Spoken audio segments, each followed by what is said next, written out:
Mesdames et messieurs, bonjour. Bienvenue à l'émission À votre service. Comme vous pouvez le voir, on est dans un nouvel emplacement, nouveau décor. C'est la saison qui commence parce que c'est la première de cette émission cet automne. Alors, bienvenue et on est très heureux effectivement de vous retrouver sur une base régulière de semaine en semaine avec cette émission À votre service. Alors, de ce pas, cette semaine, nous allons nous entretenir avec deux personnes du service d'incendie de la ville de Baie-Saint-Paul et on va parler de prévention. Et pour l'occasion, on va accueillir M. Sébastien Davis, qui lui est lieutenant coordonnateur, et Dominique Maltais, qui elle est préventionniste comme telle au niveau des incendies pour la région. Nous allons également nous entretenir avec le partenaire de ces lieux ici, le Moulin Lafayette, Mathieu Tremblay, qui, bien sûr, avec cette expérience, parce qu'il est nouveau en termes de restaurateur, alors on va parler un petit peu de, un, l'emplacement, et de deux, sa venue dans ce nouveau secteur, effectivement, industrie. Et enfin, nous allons parler aux femmes principalement, parce que là, on a des inscriptions qui sont ouvertes pour la prochaine exposition visuelle et dont le thème est libre. Et pour nous en parler, on va accueillir Mme Isabelle Lapierre, qui est porte-parole et en même temps créatrice, quoi. Alors, mesdames et messieurs, bonne émission et bienvenue.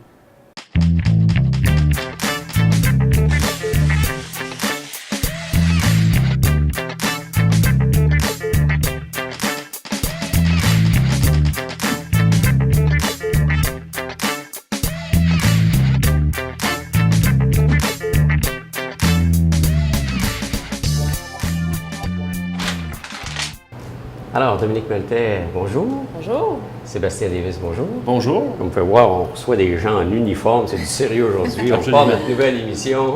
On est comme dans équipé, quoi. Alors, bienvenue à l'émission. Merci. Merci. À votre costume, on voit que vous êtes des pompiers d'une brigade de celle de Baie-Saint-Paul. Et Oui. à partir de là, c'est la brigade incendie, effectivement, de la région de Baie-Saint-Paul et la MRC aussi. Bientôt, il y a une semaine qui s'en vient, qui est la semaine de prévention. Alors, c'est une des raisons pourquoi on vous accueille.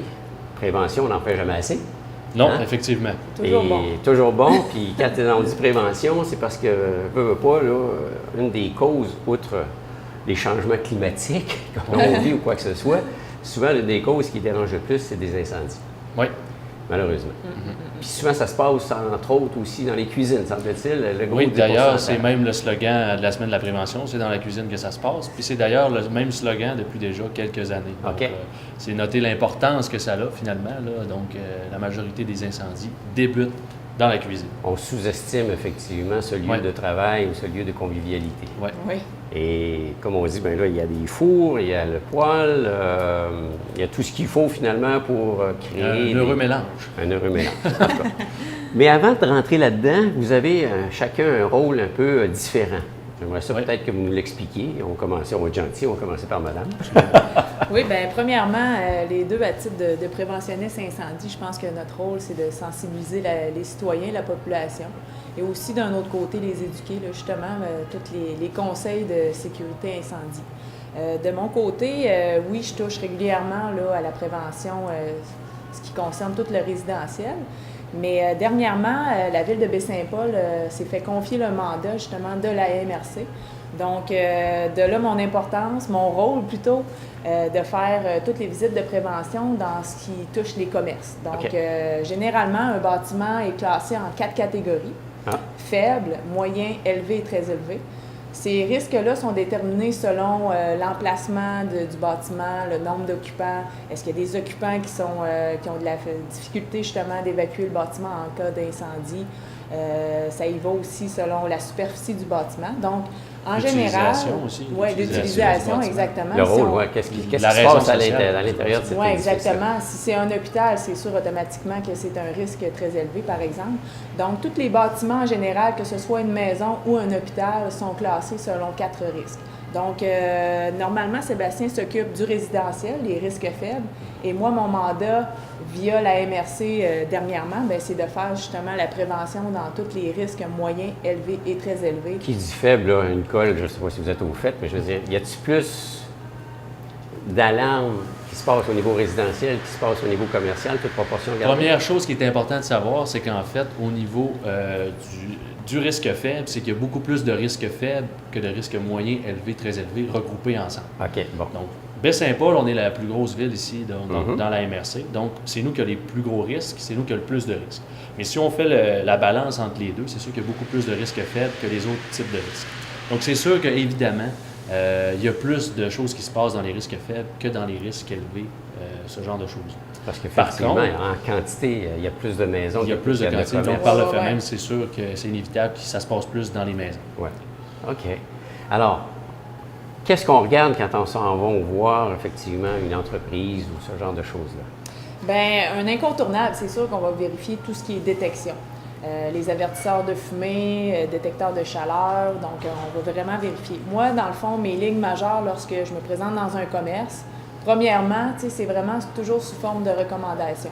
Il ne faut pas que les gens aient peur de voir mon arrivée ou de recevoir mon appel. Vous n'êtes pas une police, là. Non. Nous, on vient les sécuriser. Les quoi. sécuriser, exactement. Ce qui nous tient à cœur, c'est la sécurité des occupants dans tous les commerces. OK. Donc, je regarde majoritairement deux lignes majeures. C'est la facilité d'évacuer le bâtiment et d'avoir un système d'autoprotection, d'autodétection aussi qui est très fonctionnel. Donc, plus tôt les occupants du bâtiment vont être alertés qu'il y a un incendie ou autre à l'intérieur, bien plus tôt ils seront à l'extérieur. Ouais. Donc, je vais vérifier justement quand je parle de la facilité d'évacuation, je vais Le nombre de vérifier sorties, le nombre de sorties, l'accessibilité. l'emplacement, est-ce qu'ils sont facilement repérables, est-ce qu'il y a des matières combustibles, des matières qui peuvent encombrer justement toutes ces sorties d'urgence-là. Est-ce que l'accès, Ça justement... arrive souvent, ça? Ça arrive quand même assez régulièrement. On déplace des choses, c'est la sortie. Oui, c'est ça. Plus qu'on pense. Oui. Ça arrive Quelques plus souvent boîtes, qu'on pense. oui. C'est vraiment flagrant. OK. Donc, moi, vraiment, une de mes deux lignes majeures, c'est vraiment m'assurer que toutes les issues soient libres de toute matière, non obstruées, facilement repérables. Donc, les gens sont facilement à l'extérieur s'il arrive quoi que ce soit. Et puis, je vais aussi vérifier l'intégrité du système de détection. S'il y a des détecteurs de fumée, détecteurs de chaleur, un système d'alarme. Est-ce qu'il y a des plans d'évacuation au niveau des entreprises, côté pratico-pratique? Oui, ça, c'est d'autres choses aussi qu'on va vérifier. Normalement aussi, il doit y avoir un plan de sécurité incendie. Donc, c'est un petit cartable où toute l'information nécessaire, que ce soit du personnel à rejoindre, les procédures à faire justement en cas d'évacuation. S'il y a des occupants qui ont de la misère à se déplacer, sont situés où dans le bâtiment, quel personnel qui est attitré justement s'il arrive quelque chose pour aller évacuer ces personnes-là. C'est l'efficacité qu'on vise. Ouais. Oui, exactement. Donc, moi, je regarde tout ça, je fais mon rapport, si on veut, j'envoie une petite lettre et fais part justement de mes recommandations. OK. Alors, ce qui est vrai pour une entreprise ou un commerce, c'est aussi vrai pour la résidence, mais même si c'est Absolument. faible, c'est un bâtiment. On se base sur le même règlement. Donc, présentement, le règlement qu'on a ici à Baie-Saint-Paul est le même pour toute la MRC. Donc, Dominique, lorsqu'elle fait ses visites, se base sur notre règlement incendie. Moi, quand je vais dans le résidentiel, je me base également sur notre règlement incendie. C'est sûr qu'au niveau du commercial, il y a beaucoup de choses à regarder, beaucoup plus que dans une maison. Dominique applique en partie notre règlement et le reste, c'est des recommandations qu'elle va émettre. Okay. En majeure partie, oui, il y a des choses que ça va être obligatoire, comme on parle d'avertisseur de fumée, de détection, ce genre de choses-là. Mais le reste, surtout, c'est des recommandations que Dominique va émettre. Nous, dans le résidentiel, on y va vraiment avec la réglementation incendie. En majeure partie, c'est des choses qui sont obligatoires qu'on va regarder. Les avertisseurs de fumée s'appliquent aussi dans le résidentiel. La détecteur de monoxyde de carbone lorsqu'on a des appareils de combustion, le ramonage, les extincteurs. Donc, c'est tout dans la réglementation incendie. Donc, on vérifie ça en visite résidentielle aussi. Donc, les deux chevauchent. Effectivement, on vérifie quand même la même chose. Mais il y a beaucoup plus de recommandations qui sont émises du côté de Dominique que du côté de la prévention résidentielle, de par la taille et l'utilisation des bâtiments. Effectivement. Puis, la résidence, souvent, c'est basé sur la superficie. Donc, un étage, 2 étages, donc, ce genre de choses-là, selon le type de maison. Oui, exactement. Alors, ça se passe dans la cuisine. Donc, les pourcentages, vous mentionniez tantôt, quand un début d'incendie se passe ou arrive, c'est majoritairement dans la cuisine. Oui, on dirait un incendie sur 4 là, environ se passe, débute en fait là, dans la cuisine. 1 sur 4. C'est pourquoi, justement, la Semaine de la prévention, ils continuent à garder le même slogan depuis quelques années là, pour vraiment axer là, sur ça. D'ailleurs, dans la réglementation incendie qu'on a ici dans la MRC, c'est obligatoire lorsqu'on fait de la friture, donc on parle de frites ou de beignes, ce genre de choses-là, de faire ça dans une friteuse homologuée. Okay. Donc, c'est une obligation, c'est interdit de faire ça dans un chaudron. Donc, sur un rond de poêle, sur la cuisinière, mettre un chaudron et faire des frites dedans, c'est interdit. Ça prend absolument une friteuse pour qu'il y ait un contrôle thermostatique, donc pour justement contrôler la température de façon automatique. Donc, on sait qu'un feu de friture, ça peut facilement... Quoi qu'il y a des nouveaux appareils qui se vendent avec juste 2 cuillerées, donc ça c'est merveilleux, en fait. Là, Ils sont bonnes en plus. Oui. Je parle par expérience. Alors, de fait, mais quand vous dites 1 sur 4, les autres, ça se déclare où principalement? Bien, les autres, en fait, présentement, c'est sûr que ça va un peu partout dans le reste de la maison. Donc, c'est sûr que c'est séparé de différentes façons. Circuit électrique, un garage, un mauvais circuit électrique, dans la chambre, quelqu'un qui fume. Quelqu'un fumeur, des articles de Est-ce fumeurs, qu'il y a des c'est aussi statistiques une bonne par rapport aux partie. fumeurs, Oui, c'est sûr qu'il y a des statistiques, par contre, je ne les connais pas là, présentement par cœur. Mauvaise installation de poêle à combustion. Aussi, oui, Qui effectivement. s'en vient prochainement. Parce que là, c'est de plus en plus homologué, tout ça. Ouais. C'est restrictif, là. On ne peut plus installer ce qu'on veut. Les assureurs là, refusent d'assurer une mauvaise installation. Là. Donc, c'est automatique. Moi, demain matin, j'achète une maison. Il y a un poêle à bois dans la maison. Il faut que je le fasse inspecter par mon assureur. Il va me dire si oui ou non le poêle est conforme. Donc, s'il est non conforme, eux autres, ils ne vous assureront pas. S'il arrive quelque chose, vous êtes un petit peu là, dans la chenoute. Vous mieux prévenir qu'à guérir. Lors de vos visites, vous remettez un pamphlet. Oui, on remet plusieurs pamphlets. Plusieurs pamphlets. Oui, donc on parle justement des pamphlets sur les avertisseurs de fumée, des pamphlets sur le monoxyde de carbone, les dangers électriques aussi également. Un pamphlet également aussi sur le plan d'évacuation. Donc, faire un plan d'évacuation avec sa petite famille. On a des enfants, donc on veut exercer nos enfants. Ils sont exercés beaucoup à l'école, mais c'est bien les exercer dans l'environnement de la maison. Savoir qu'est-ce qu'il faut faire s'il arrive quelque chose. Donc, il y a aussi un petit pamphlet qui explique cette procédure-là. Okay. On a fait un nouveau pamphlet cette année, donc sur les feux extérieurs. Okay. Donc, à Baie-Saint-Paul, c'est permis de faire des brûlages sur son terrain. Donc, brûler, on a fait le ménage du printemps, on a un tas de branches à brûler. C'est permis à Baie-Saint-Paul. Est-ce que ça prend obligatoirement un genre de petit foyer extérieur, quelque chose du genre? Pas nécessairement. Si on fait vraiment un brûlage, donc un feu de débris ou un feu là, justement de débarras là, par rapport à ce qu'on a à brûler, c'est pas obligé de faire ça dans un foyer. Par contre, si vous, à la maison, vous décidez de faire un feu récréatif, donc on est 2-3 personnes, on fait un petit feu à l'extérieur, il faut faire ça dans un foyer conforme avec un pare-étincelle. Ça, c'est obligatoire. Si vous avez des branches à brûler, donc c'est important de demander l'autorisation au service incendie. OK? Ça prend une autorisation. Pourquoi? D'une première chose, c'est que normalement, quelqu'un qui va voir du feu, il va automatiquement appeler le 911. Il voit de la boucane dans le champ, et il va dire « Mon Dieu, le feu est pris ». Appelle le 911. Et là, à ce moment-là, nous, on est appelés, on se déplace, on arrive là, on se rend compte que c'est un monsieur qui fait un brûlage contrôlé de façon sécuritaire.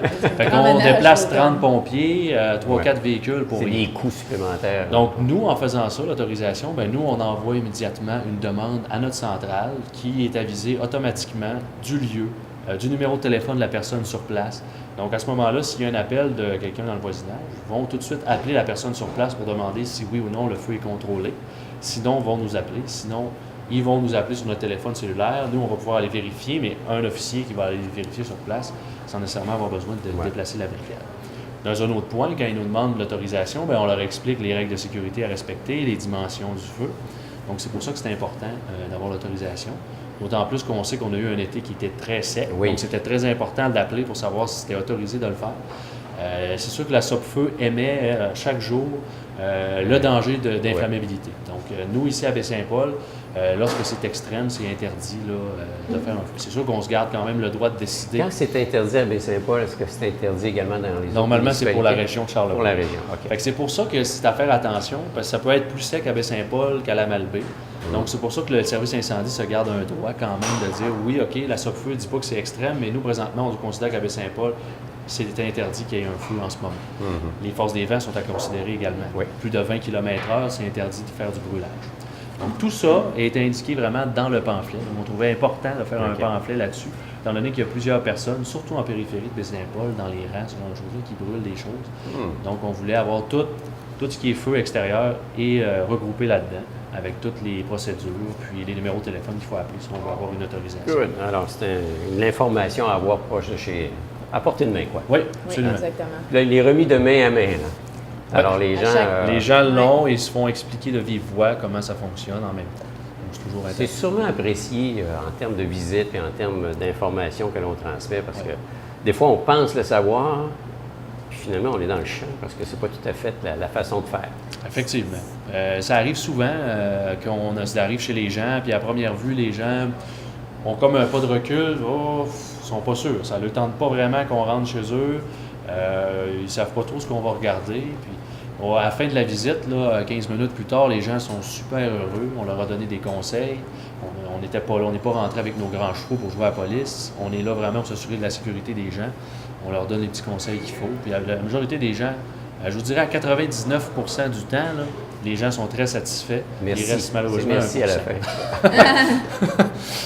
On vise le maximum, quoi. C'est ça, c'est comme je le disais au début, on est là pour sensibiliser puis éduquer les gens. On est là pour la sécurité des citoyens, donc on n'est pas là pour se faire des ennemis. Ouais. Puis quand on remet les dépliants, justement, Sébastien a mis beaucoup d'efforts, là, les gens apprécient énormément. Puis c'est une belle petite lecture là, le soir, là, lecture de chevet qu'on peut... On s'endort. On se garde, là. Finalement, on est très s'endort bien utile. parce qu'on est informé. C'est ça, on dort sur ses deux Mais oreilles. si on veut en savoir plus, parce que lors de la semaine de la prévention, vous faites une journée porte ouverte aussi. Oui. Donc, Ça, c'est effectivement. à la caserne ici, à Baie-Saint-Paul. C'est toujours impressionnant. Famille, les Oui. enfants, les camions de pompiers. Ouais, on ouvre les portes vraiment de la caserne, donc on sort les camions. Les gens sont invités à venir voir vraiment qu'est-ce qu'on a comme équipement. Mais ces équipements-là, c'est leur équipement, donc c'est leur argent, donc ils ont investi là-dedans. C'est leur service incendie. Fait que c'est toujours, on se voit comme une obligation de faire ça parce que en fait, on leur doit. Ces gens-là, c'est leur équipement. Donc le service incendie qu'on a réussi à monter aujourd'hui, il est pour eux. OK. Donc, c'est un service. On veut vraiment que le service soit à 100% de ce qu'on est capable de donner. La Donc, perception les gens- de votre métier a changé parce qu'il y a des émissions de télévision là, avec des pompiers, tout ce qu'il y en est. Là, je veux dire. Eux autres, ça se passe aux États-Unis foncièrement. Ouais. Les ambulances sont avec les pompiers, mais foncièrement, est-ce que vous avez des feedbacks de ça, vous autres? Ben, C'est sûr que le rôle du pompier a définitivement changé au fur des années. Juste avec la prévention, on a vraiment là, le nombre d'incendies A diminué? grandement Ah ouais? diminué depuis les dernières années. Puis juste, si vous venez faire un tour à la caserne, justement, durant notre journée porte ouverte, vous allez voir qu'on n'a pas juste des camions citernes puis une autopompe, là. On a des véhicules, justement, de sauvetage. On a sauvetage en espace clos, en montagne, parce qu'ici, on est entouré de montagnes. On a le fleuve aussi Oui. qui est à proximité. Fait que, C'est tous des équipements que vous avez pour aller effectivement. exactement. Tu sais, à la le rôle rescousse de personnes. pompier, aujourd'hui, est plus... ben, c'est vraiment... quelqu'un à tout faire, puis Ouais. les personnes que tu appelles quand tu n'as plus de secours, tu n'as plus de... T'as plus de ressources, t'as plus tu de sais plus qui appeler, ressources, c'est les exactement, pompiers qui c'est vont. les pompiers, OK. tu sais. Ça a beaucoup évolué, effectivement. Avant, c'était beaucoup les incendies. Maintenant, un incendie, c'est environ 10% des Vous êtes, appels. vous êtes les premiers répondants, dans le fond. Oui. Premier répondant des types beaucoup de d'urgence. C'est sûr qu'au situations. niveau médical, ça reste toujours les ambulanciers qui Ouais. vont répondre là, en premier. Mais au niveau de tout ce qui est type d'urgence, là, on répond à tout. Là. Vous savez qu'on a les accidents, des incarcérations ici à Baie-Saint-Paul Ouais, aussi. aussi. Donc, on couvre un peu tout. Donc, c'est tout ça qu'on a à montrer à la caserne. Puis, ne serait-ce que le fonctionnement aussi, comment ça fonctionne une caserne de pompiers, comme un service incendie, comme ici à Baie-Saint-Paul. C'est des choses que les gens, on passe devant la caserne, puis, ah, mon Dieu, ça a l'air beau, il y a des beaux camions. Mais on ne sait pas comment ça fonctionne. Oui, on le voit, comme vous dites, à la télévision, des Ouais. fois. Bien, ça, c'est une chose. Ouais, Mais il y a la c'est réalité romancé, aussi là, de c'est- notre territoire ici, ouais. puis la réalité de notre service incendie. C'est sûr que nous, on aime ça, parler de ça, puis d'informer les gens. C'est sûr que ça nous fait plaisir. Non, partager notre passion. En plus, avec cette nouvelle journée porte Ouais. ouverte-là, qu'on fait le 13 octobre, là, donc de 11h De à 11h 15h. à 15h. Donc, les gens sont invités à venir à la caserne, au 40 rue Racine, là, à Baie-Saint-Paul. Une belle activité familiale, Belle entre activité, autres. donc Ben oui. c'est le fun. Puis en même temps, ben, on ouvre notre centre de formation là, Ben pour oui. les gens, donc ouvert au public. Donc, on profite de cette journée-là pour utiliser justement... Qui est un nouveau centre qui a oui. été spécialement monté pour, récemment, donc...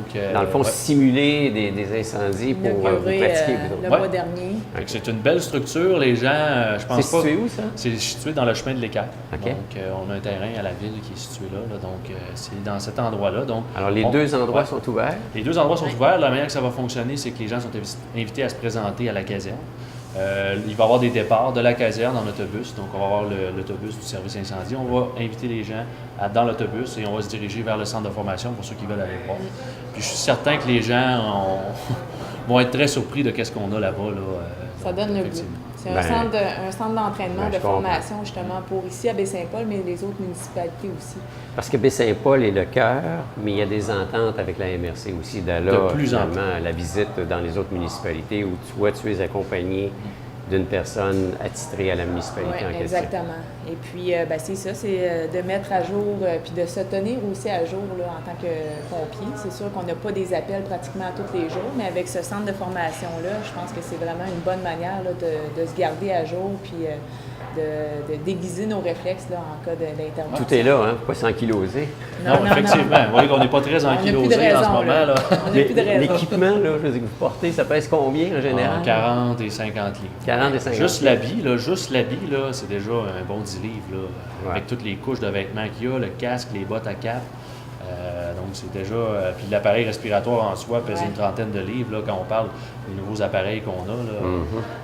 Seulement marcher est quand même donc, il faut se garder en forme. Oui, absolument. Oui. Génial. On se sent, nous autres, plus en sécurité par le fait. Oui. Ben, génial. Donc, ça se passe la semaine de la prévention. On parle du... 7 au 13 octobre. OK. Le 13, il y a une journée porte ouverte à la caserne. Oui. Et à la caserne et au centre de formation. Oui. De 11h à 15h.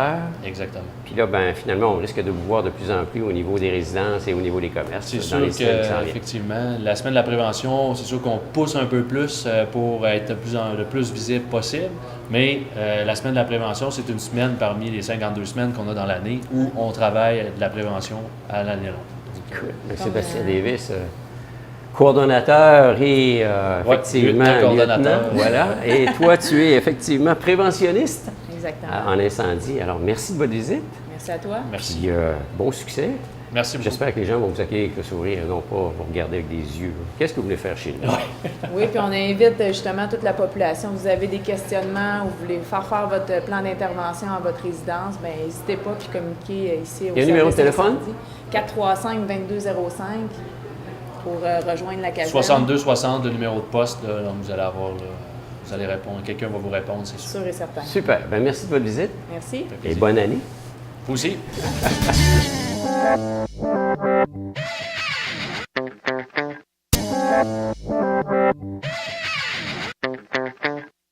Monsieur Tremblay, partenaire, effectivement, des Moulins Lafayette, bonjour.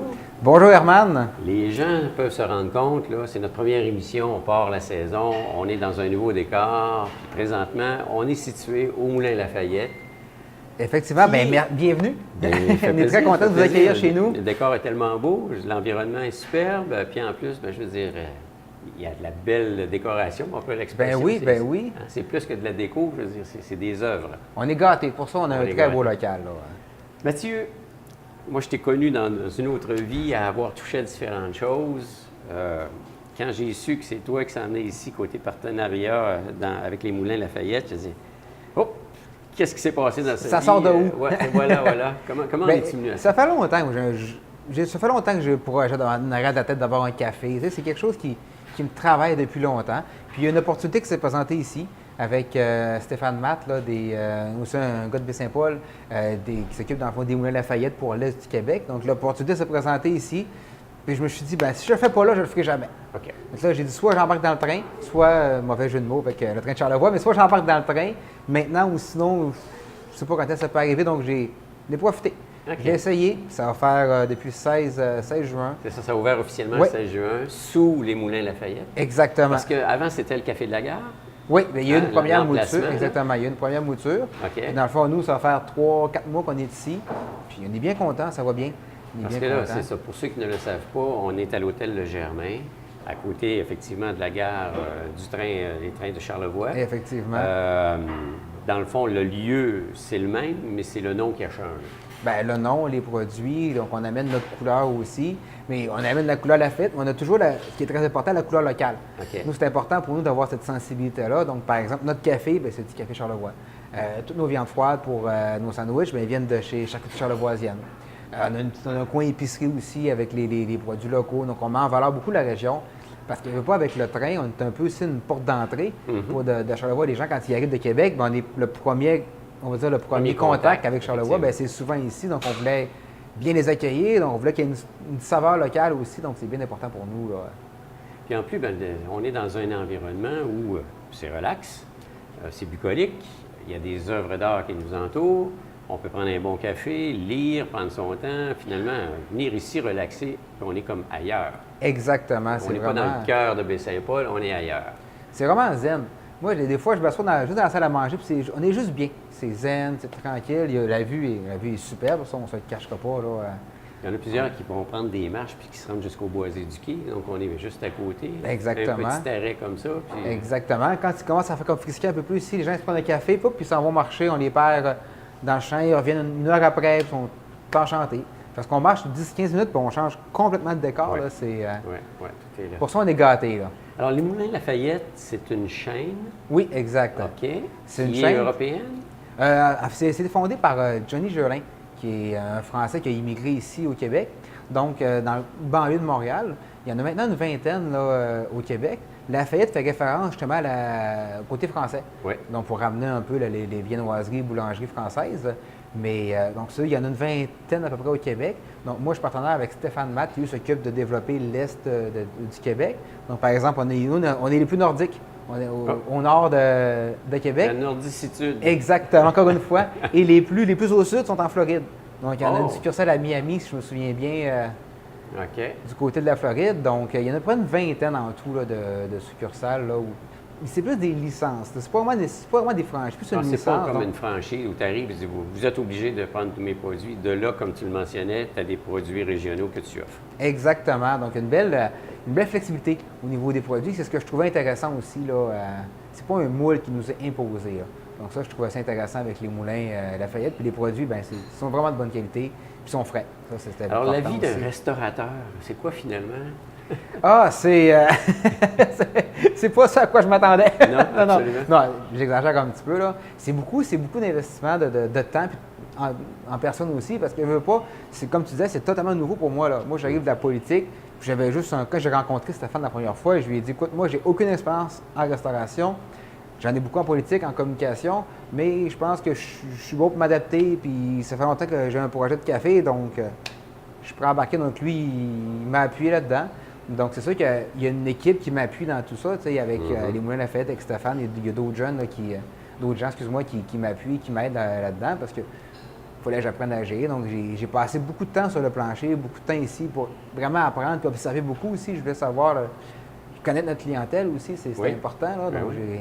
c'est beaucoup d'investissement de temps, C'est- mais j'aime ça. Quand on vient, on est au comptoir, on voit le côté service fait à la clientèle, mais il y a plein de travail qui se fait en arrière. Là. Exactement, il faut tout prévoir. Il faut prévoir, est-ce qu'il va y avoir beaucoup de gens dans le train, qu'est-ce qu'on prépare comme viennoiserie, parce qu'on les prépare la veille pour qu'ils puissent les faire cuire le matin. Donc, il faut planifier tout ça, puis en même temps, il faut planifier, quand on voit les produits, mais il y a des contraintes d'espace. Donc là, il ne faut pas trop commander non plus. Donc là, des fois, j'avais des grosses commandes, des fois des petites. Là, je me suis. On s'ajuste. Ça n'a pas toujours été parfait. ça On l'est s'ajuste. ça l'est pas encore, puis ça ne sera probablement jamais. Mais pour j'ai travailler trouvé en une bonne- restauration, il faut aimer le public. Ah, exactement. Exactement. Il faut avoir la personnalité pour ça. Il faut aimer les gens. Il faut avoir la personnalité pour travailler avec les gens. Puis les compétences, mais ça s'apprend. Tout s'acquiert. On sait qu'il y a, dans le domaine de l'hôtellerie ou de la restauration, ou dans le domaine touristique, il y a un manque de main-d'œuvre. Il y a une pénurie. Est-ce que toi, tu l'as vécu? Est-ce que tu le sens, toi? On l'a vécu, je dirais, un petit peu plus au début, parce qu'on était nouveau. On est ouvert à la mi-juin, donc on était un petit peu tard. Donc c'était un peu plus difficile au début.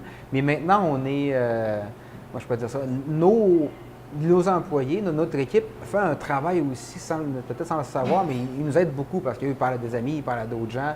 Donc c'est sûr que le mot se propage. Donc ça nous aide quand même. Fait que ça, c'est sûr que là, on est mieux. Mais c'est sûr qu'au début, là, c'était un peu plus difficile. Mais là, maintenant, ça se Donc, place. c'est stabilisé. Vous êtes combien, finalement, à Exactement. travailler sur une base On régulière? doit être peut-être 7-8. Ah, Mais par contre, il y a des jeunes étudiants là-dedans, donc c'est sûr que eux, Ah, ils sont pas vont à retournés aux l'école. études, Oui, eux? ils sont aux études. Puis moi, les études, pour moi, c'est très important. Donc, je ne vais pas les pousser. Ils m'ont demandé de faire, par exemple, une fin de semaine sur 2. Bien, j'ai aucun problème avec ça. Donc, moi, je les accommode aussi pour qu'ils puissent pour qu'ils puissent C'est ça, parce que aller à l'école en les même temps. études se passent majoritairement à l'extérieur, donc ils reviennent dans la région pour le Oui, corps bien, de ils sont, travail. ils sont encore au secondaire. Donc, on est OK, encore, d'accord. c'est sûr on a eu des jeunes. Il y avait 13, 14, 15 ans, mais on a été chanceux de tomber sur des bons jeunes. Puis OK. on leur a fait confiance, puis ils nous l'ont bien rendu. C'est Ah. sûr que ça demande. C'est ça demande stimulant, ça, oui. exactement. De la supervision quand même. C'est là, sûr de que la c'est de la formation. formation, il faut y mettre le temps, il faut mettre les efforts, mais ça, à quelque part, ça rapporte parce que là, maintenant, ils sont excellents, ils sont très autonomes, puis on est vraiment contents d'eux. Honnêtement, on a des chansons, on a des bons jeunes, puis on a des bons. Même, puis on a des bons aussi, j'aime pas le terme employé, j'aime mieux dire des membres d'une Des équipe. collaborateurs. Des bons des collaborateurs, partenaires, exactement. ouais, voilà. Avec Christine, on est très, très choyés. L'hôtel La Ferme, c'est reconnu avec l'arrivée du train. C'est plus une clientèle qui vient de l'extérieur. Comme tu le disais tantôt, c'est souvent le premier contact. Oui. Mais les gens de la place, de plus en plus, s'approprient la... Oui, effectivement, c'est une belle surprise. On n'a pas encore même pas fait d'offensive encore, on va dire, marketing localement, mais déjà que le réflexe est pris les gens de venir, puis le mot se propage aussi là, que c'est un bel endroit, puis que c'est pas, moi je peux vous dire ça, on est accueillant, tu sais, c'est pas, on veut que les gens viennent, puis on a des bons produits, ça aide évidemment, là. Donc, pour ça, on est content, c'est une belle surprise. Je ne m'attendais pas à avoir une réponse positive aussi rapidement, vraiment, Bon, des gens. Là, c'est bien d'ici- parti, donc Ouais, c'est stimulant. exactement. Étant donné que vous avez ouvert au mois de juin, donc vous avez vécu le gros de la saison dite touristique, Ouais. les ouvertures, est-ce que vous allez être ouvert à l'année? Oui. Comment ça fonctionne? Nous, on va être ouvert à l'année. C'est sûr que là, actuellement, on est ouvert 7 jours sur 7. On ne sera pas toujours ouvert 7 jours sur 7. Ça va rester, là, on va le peaufiner avec le temps. Mais jusqu'à la fin octobre, on est ouvert 7 jours sur 7. Après ça, on va voir si ça va être vendredi, samedi, dimanche, jeudi, vendredi, samedi, dimanche, ou ça va être à définir, là. Mais c'est sûr que dans un monde idéal... Vous allez explorer un peu, effectivement. Exactement. Dans un monde idéal, on aimerait ça rester ouvert le plus possible, là, pour... Ouais. parce qu'il y a le c'est plus ça. d'argent possible, là. Alors, puis par le fait même, il y a eu, je vois plein de tableaux, c'est de la galerie d'art Iris. Non, c'est mes tableaux. Ah oui! Non, non, ça- Bravo! J'ai décidé de m'exposer. C'est bon. Mais c'est ça, dans le fond, ils profitent effectivement de l'emplacement Ben pour oui. pouvoir Ben exposer oui, les ben œuvres. c'est à deux sens parce qu'eux profitent en quelque part de notre achalandage pour promouvoir leur tableau, mais nous on profite de leur tableau aussi pour habiller Ouais. pour habiller le café. Puis veut pas, c'est un peu un échange, on va dire, de clientèle. Donc parce que nos clients vont voir leurs œuvres, mais leurs clients vont voir nos produits aussi. Donc je pense que c'est juste une belle collaboration naturelle, là. C'est incitatif une fois qu'ils sont arrivés ici. Vous allez voir ce qui se passe à Baie-Saint-Paul, il y a les autres galeries. Ben exactement. Puis la galerie, même la galerie, ça, c'est ici de l'autre côté de la gare, Ouais. donc c'est comme une extension si on veut, là. Donc c'est une belle, avec Stéphane, on a une belle collaboration, Stéphane et Marie-Ève, là, on est bien contents. Bon, mais tant mieux. Alors, c'est une première. Jusqu'à Ben oui. maintenant, on ne regrette pas le mouvement, le Tant geste? mieux. Non? Non, au contraire, on est bien Ouais. contents. Puis, Donc, une nouvelle carrière qui s'ouvre pour toi? exactement. Des opportunités qui vont arriver, donc on est bien contents, là. Puis, Ben, super. Longue vie Merci. donc au Moulin Lafayette. ben merci beaucoup, c'est Puis gentil. on répète, on est situé effectivement à l'hôtel Le Germain. Exactement. On prend un bon café, on a la cour arrière, le décor. Exactement. les champs, On a un coin salon, on va avoir on a même des doudous, c'est des gens qui veulent nous prendre un petit café puis c'est frisqué un peu. Venez vous amitouffer dans nos doudous avec notre boîte avec un bon latte bien chaud, là. Ben, Monsieur Tremblay, bonne chance. Merci, Armand. Merci.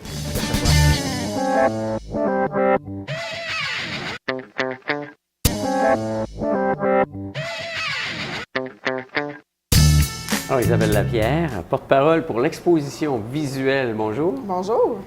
Exposition visuelle. Donc, c'est pour les femmes. Exactement, oui. Les femmes, artistes femmes, dans le fond, débutantes ou professionnelles. OK? Oui. Parce que c'est ça, c'est ouvert exclusivement aux femmes, tout ça. là. Exactement. OK. oui. Mais c'est pas la première année que ça existe. On en a déjà parlé ici à l'émission. C'est quelque chose qui d'année en année, demande aux femmes de s'impliquer du point de vue créativité. Oui, exactement. C'est une belle occasion pour les femmes de s'exprimer, d'exploiter leur créativité. Et puis, c'est un projet qui dure depuis nombre d'années, donc c'est important de ceux qui ont envie de s'impliquer aussi pour continuer ce beau projet-là et ne pas perdre tout ça, dans le fond, ce que ça peut nous apporter collectivement, là, dans le fond. Là, on vous rencontre aujourd'hui parce que, bon, on lance les inscriptions. Exactement. Oui. Alors, les dames qui sont à l'écoute présentement puis qui voudraient s'exprimer, qui ont un certain talent, donc, à compter d'aujourd'hui, peuvent de fait lever la main et dire « Hey, moi, ça m'intéresse, je m'inscris ». Oui, et je les encourage fortement à s'impliquer avec nous. On est une belle cohorte là, déjà de femmes qui sont impliquées dans ce projet-là. Puis c'est le temps de sortir du placard, comme on dit, puis d'oser montrer ce que vous faites. Il n'y a pas de bon ou de mauvais. Dans l'art, on peut s'exprimer, puis c'est ça qui est le fun d'avoir de la diversité. Donc, ici, on est entouré oui. de peinture et autres, là, mais je veux dire, c'est pas juste la peinture, là, on peut s'exprimer sur différents supports. Là. Oui, exactement. Ça peut être sur le bois, sur le tissu, ça peut être de la sculpture, ça peut être des constructions faites avec des objets recyclés. Ça peut être même des poèmes. Ça peut être même des poèmes, oui. Hein? Oui. En termes d'écriture et autres. Ah. Le thème, parce qu'à chaque année, il y a un thème. Oui, le thème cette année est libre. Libre. Libre. Libre, oui. Comment exprimer ça, être libre? En fait, c'est pas être libre, c'est libre sur la femme. Dans le fond, le thème, c'est le thème libre sur les femmes. Dans le fond, fait qu'on exprime librement sur le sujet des femmes cette année. OK. De la façon qu'on le voit avec notre regard personnel. C'est assez abstrait, puis en même temps, bon là, il faudrait que je me mette dans la peau d'une femme. Je veux dire, comment exprimer ça? Oui. Ça peut être très vaste comme approche, là. Oui. C'est ce qui va être intéressant au final de voir un peu le regard d'une femme sur une femme ou sur les femmes, exprimé de différentes manières. C'est ce qui va être intéressant dans cette exposition-là. L'exposition, en fait, les œuvres, on va les voir, elles, au mois de février. C'est à la Bibliothèque René Richard, comme à chaque année. Oui. Alors, je pense que ça dure du 22 février au 14 avril, Oui, où les exactement. gens vont pouvoir voir les œuvres qui ont été créées sur le thème libre. Alors, mais il y a une date limite quand même pour s'inscrire, parce qu'avant d'aller voir l'exposition, il faut s'inscrire. Oui, la date limite, dans le fond, on a jusqu'au 14 janvier pour s'inscrire. Mais à partir d'aujourd'hui, vous pouvez déjà aller sur le lien, le courriel, dans le fond, de La Françoise Lou. La Françoise Lou. @hotmail.com. OK. Puis, vous pouvez demander les formulaires d'inscription. Dans ça, vous avez tout le descriptif de c'est quoi l'exposition, c'est quoi les modalités. C'est ça, il y a des critères. Il y a des critères, oui. Je peux avoir une idée puis être complètement dans le champ par rapport à la façon de l'exprimer ou non? Bien, plus au niveau du format. Tu sais, dans le fond, nous, ce qu'on vérifie au final, c'est vraiment que le cadre, que le thème est respecté, tout ça, dans le fond. Mais la façon que l'artiste s'exprime, ça, c'est très personnel et on est ouverte, là, dans le On fond. censure pas, là. On Non, censure pas. on censure pas. Profitez-en. OK. OK. Fait que c'est ça, dans le fond. En écrivant cette adresse courriel-là, vous demandez d'avoir les documents pour l'inscription. Là, vous avez tout. Vous lisez ça attentivement. Tout est écrit à l'intérieur, les procédures, tout ce qu'il y a à faire, les dates importantes. Donc, voilà. Ça, c'est l'adresse pour s'inscrire, mais Oui. s'il y a des gens qui sont plus ou moins familiers avec Internet, parce qu'il y en a, on peut contacter le Centre des femmes puis qui peuvent nous rediriger, j'imagine, parce que d'habitude, c'était le Centre des femmes qui s'en occupait davantage. Oui. Bien, en fait, cette année, c'est particulier. Il va vraiment falloir se trouver une manière de communiquer par courriel à l'adresse courriel que je vous ai donnée. OK. Parce que le Centre des femmes, ils vont vous redonner cette adresse-là, dans le fond, pour avoir... Il n'y a pas de numéro de l'information. téléphone ou quoi que ce Il y a- soit. dans le document d'inscription, il y a un numéro de téléphone. Mais on ne veut pas le divulguer parce que c'est chez... C'est une personne en c'est une particulier. personne à son domicile, donc on ne veut pas le OK. diffuser trop Publiquement. publiquement. Et voilà. Voilà. En plus d'être porte-parole, vous êtes vous-même une personne qui avait participé même l'an dernier. Alors, Oui. qu'est-ce que ça apporte finalement en termes de participants là-dedans? Pour moi, ça a été un tremplin vers moi-même, je dirais. Ça m'a permis d'oser enfin faire de l'art sans me soucier de ce que les gens pouvaient en penser. Parce que j'ai passé la barrière de est-ce que je peux montrer ça, est-ce que je peux... Bon. Puis finalement, bien, en le faisant, c'est sûr que la journée d'exposition, quand on a présenté devant tout le monde, c'est là que j'ai réalisé que je m'étais mis à nu, on va se dire, en avant des gens. C'était sur le thème qui était quoi l'an dernier? Le thème, c'était passion. Passion, l'année passée, OK. oui. Donc, voilà. Mais après avoir passé cette barrière-là, ça m'a permis un élan créatif. J'ai même eu la chance de participer à Paysard cette année. Donc, ça m'a ouvert des portes, dans le fond. Voilà, fait que j'encourage tout le monde. Dans le fond, c'est une belle expérience. Toutes les participantes qui Parce qu'il y en a de tous les âges aussi, là. Oui. On avait une jeune fille elle avait 10 ans, si je ne me trompe pas, l'année passée. OK. Puis on avait des personnes plus âgées, là, dans la soixantaine. Là, donc, Alors, est-ce que c'est chacun chez soi, côté création, ou bien non, il y a des rencontres par rapport à celles qui participent? Chacun, c'est chez soi. Par contre, il y a certaines femmes qui créent des liens, créent des amitiés, puis se partent des petits projets ensemble. On a vu ça aussi arriver. Oui. Vous êtes dans de la peinture? Vous êtes Peinture, oui. Peinture, Peinture, OK. oui. Ça fait plusieurs années que vous en faites? Moi, ça fait plusieurs années que j'en fais, mais pas régulièrement. Mais c'est justement, puis on me dit que j'ai le syndrome de l'imposteur, donc fait que je comprends celles, dans le fond, qui n'osent pas oser, on va dire, là. Même si je me répète, là, je comprends un peu que, tu sais, on pense toujours que, mais souvent... Des fois, on a tendance à sous-estimer son talent. Ça, exactement. Ou on est gêné. Exactement. Puis je trouve que l'exposition visuelle permet justement aux femmes de pouvoir vivre une expérience d'exposition sans pression, avec, tu sais, pas trop de contraintes non plus, c'est ça. Puis on a quand même du temps, là. À partir de maintenant, on peut demander les documents, commencer à réfléchir à ce qu'on va faire. Fait qu'on est au mois de septembre. Donc, on a jusqu'en janvier. Ça donne quand même plusieurs mois pour réfléchir, échanger. On a même une rencontre de prévue en janvier pour échanger sur le thème aussi, de celles qui vont s'être manifestées. Parce qu'il y a quand même, d'une année à l'autre, plusieurs participantes, là. Oui, on était... Il y en a qui reviennent? Oui, il y en a qui reviennent, il y en a des nouveaux.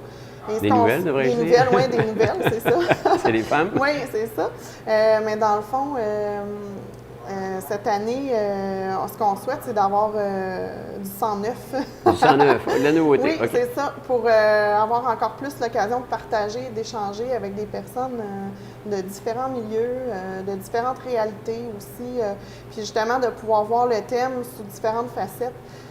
Pour une femme, ça va vouloir dire qu'est-ce que ça veut dire être une femme? Bien, ça va vouloir dire une chose. Pour un autre, ça va aussi nous permettre de voir un peu ce qui se passe dans la société, les préoccupations des femmes. Donc, je trouve que c'est une belle occasion de s'exprimer en tant que femme aussi, pas juste artistiquement, mais... Est-ce que la même chose se passe dans l'Est? Parce que, oui, il y a une exposition. Il y a un échange qui va se faire? Il y a une exposition qui est prévue cette année. Je ne connais pas le thème à la Malbaie, mais le Centre des femmes de Pluriel de la Malbaie, dans le fond, en font une à chaque année aussi. Pas dans les mêmes temps que nous, par après à Baie-Saint-Paul. Puis ce qui est intéressant, l'année passée, j'ai d'ailleurs aussi participé. Donc, ça nous donne une ouverture pour aller participer à l'autre exposition. Donc, celles qui ont aimé ça, bien, peuvent refaire l'expérience une deuxième fois. Est-ce qu'il y a un échange? Bon, l'exposition qui a eu lieu ici, on s'en va l'exposer dans l'Est, puis l'Est vient de l'exposer ici? Pas exposer, mais ce qu'on fait, c'est qu'on offre un transport pour pouvoir aller visiter l'autre exposition. Des exposantes qui sont intéressées à y aller. Wow, c'est intéressant. Oui. Alors, on peut dire que c'est récurrent, là, je veux dire, visuel, l'exposition, ça fait plusieurs années, comme on le mentionnait, que ça existe. Oui. Donc, cette année, le thème est libre. Ce que ça représente pour la femme, pas être libre, mais libre. Il y a des nuances là-dedans. Oui, il y a une nuance, c'est ça. Pas toujours évident. On aime bien être libre, mais bon. Oui, voilà. Dans la vie mouvementée que l'on a aujourd'hui. Oui, c'est une occasion d'être libre. Qu'est-ce que ça veut dire? Qu'est-ce que ça veut dire? Alors, les inscriptions, c'est maintenant. Oui. Ils ont jusqu'au 14 janvier, pour pouvoir, qui est une date limite quand même. Hein? Oui. Il y a un début puis une fin. Exactement. Et pour s'inscrire, c'est l'adresse courriel lafrançoiselou, en un mot, @hotmail.com. Exactement. Puis on a toutes les informations. Oui. Génial. Alors, on va vous souhaiter bonne chance. Et merci. Puis on sera là, effectivement, au vernissage. Vous allez venir nous visiter. J'espère bien. Excellent. Hein? Parfait. Merci. Merci.